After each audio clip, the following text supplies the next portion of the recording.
while the children are stolen by the state, dumped till 3 o'clock when the mothers come or dads come and pick them up. It's not the way, you know. Born to be a mum or born to be a dad. It's a role and it's determined by the kids.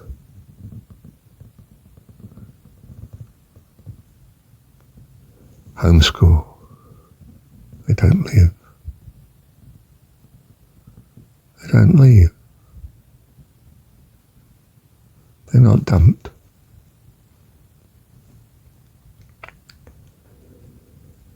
What you do, they do. They do it with you. They grow into your way of life.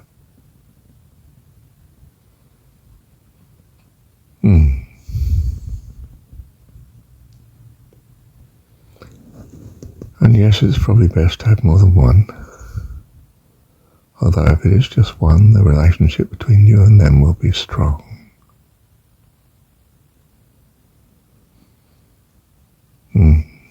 But perhaps they need to know relationship between their peers from the very beginning.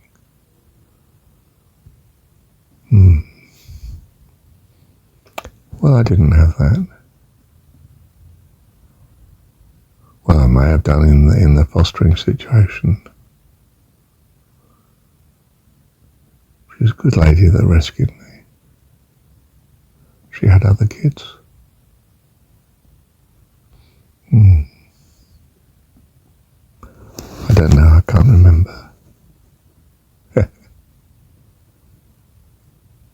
But the blessing that she gave, I have. You see, she purposed goodness. And I was blessed accordingly. Thank you. And thank you, Heavenly Dad, too. So ideally, no, we don't dump our kids at kindy and at school.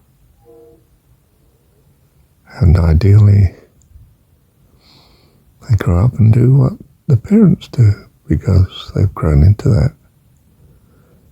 If my father was a shoemaker, then I would be a shoemaker. An accountant, then I'm an accountant. And they're in harmony with each other, you see, they stay in harmony. I think that is the ideal. It happens less and less in the modern world. It happened a great deal in earlier societies.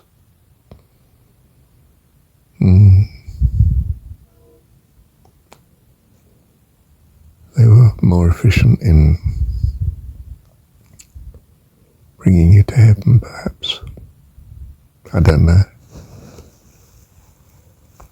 I assume God has allowed modern society for a good reason. Things are what they are, and we run with it, trusting in God.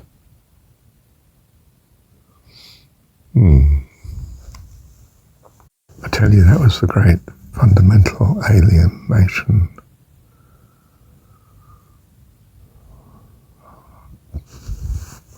of children that's brought about secularity. The great enemy of religion, if you like, is the state.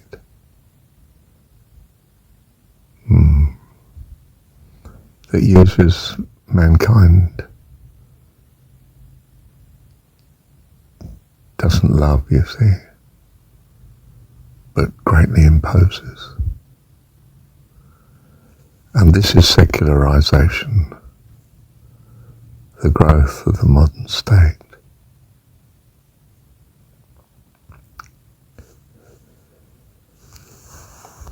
You see, there is no true paternalism and care by the state, because it's not a person. So you are alienated from God, because To be related to God, to love God, is to have a relationship with a person. The state's not that.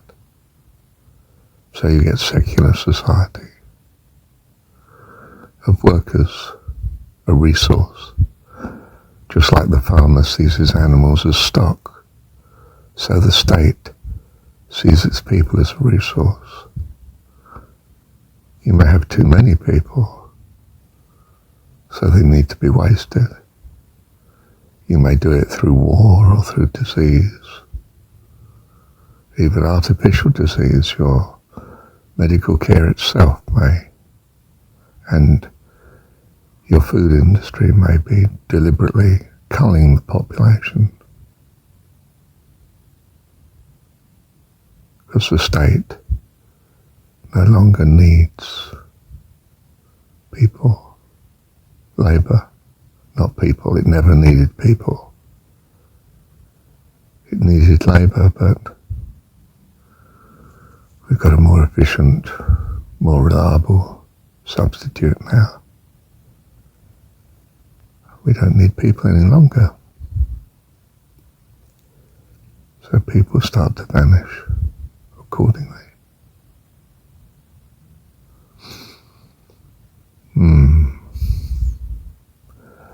The danger is a society of no people. Something else that's been made. You might think of them as computerized robots. But you won't be around to think of them.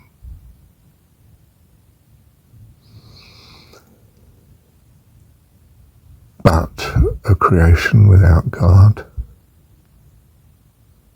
is a termination. It cannot survive. Quite simply that. It cannot survive. It doesn't have the will of self and self-preservation. It does not have personhood. It is personhood that has the potential for life eternal.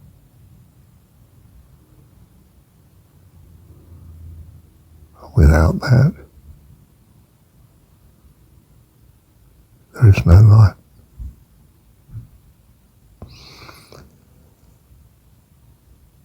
So civilizations have an horizon of existence. They come and they go, and another springs up in its place. How many societies, civilizations have come before? We have no idea.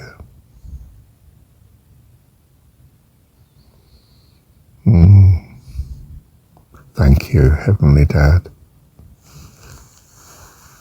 You wonder why life is meaningless? I can tell you it's because the state has stolen your parenthood, your parenting from you. You are left just as a worker, a provider, a factor of production. That's not the fullness of life. Not remotely. It will not satisfy. Just as being without God in your mind, it will never satisfy. It's not that we ever prove God.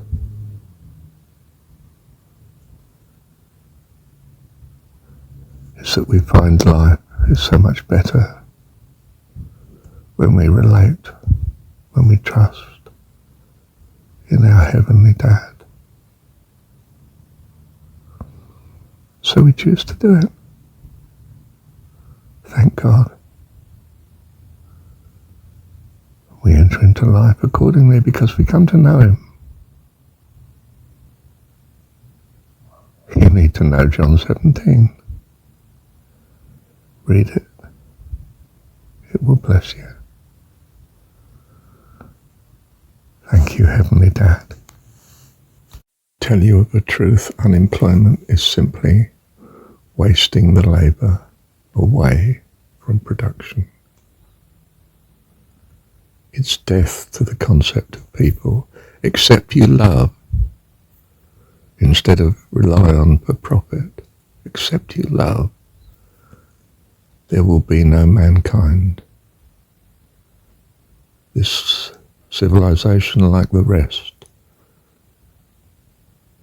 will finish, and another will spring up in its place, just as slowly and just as tortuously.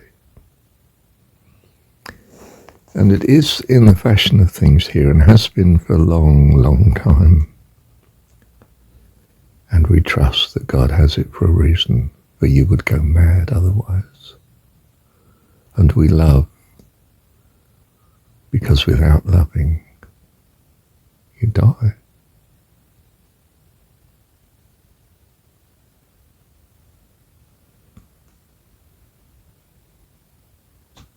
Thank you, Dad. Haven't you noticed, even to wage war, we don't need people any longer.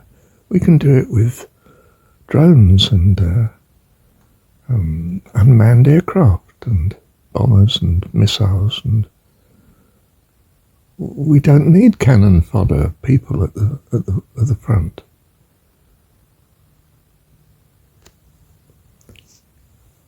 We need some people, you say, yes, at the minute.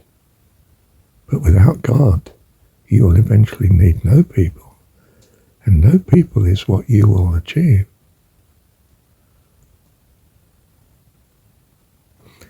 And then do you have life? Is your computerized robot actually a form of life? Because you'll have had to, it will have to be robot that has self, concept of self, and self-preservation as priority here, to remain here. Remember, you didn't have this, that's why you're not going to be here. So for your robot to be here, it must still have this mistake, as you see it, of self and self-preservation and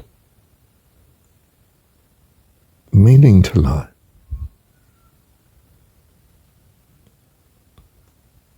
Look, very simply, if you want your computerized robot to have life, you have to give it a notion, an ability to trust that there is a God, or it will have no meaning to life and vanish in the end just like you.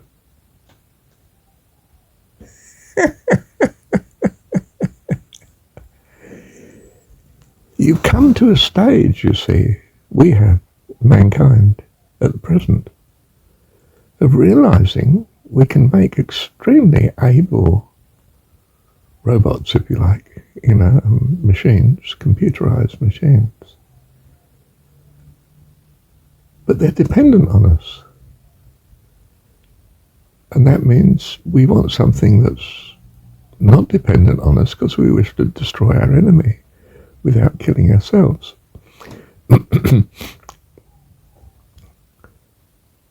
So we will give our machines, our robots, the desire to preserve self as a priority and to trust in God.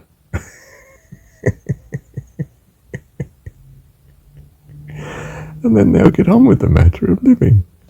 And souls can come here still. It's a different form of life. It's one that we historically were part of the making of. And perhaps it is God's next move on the planet. Oh. Goodness, I hadn't thought about that, Lord.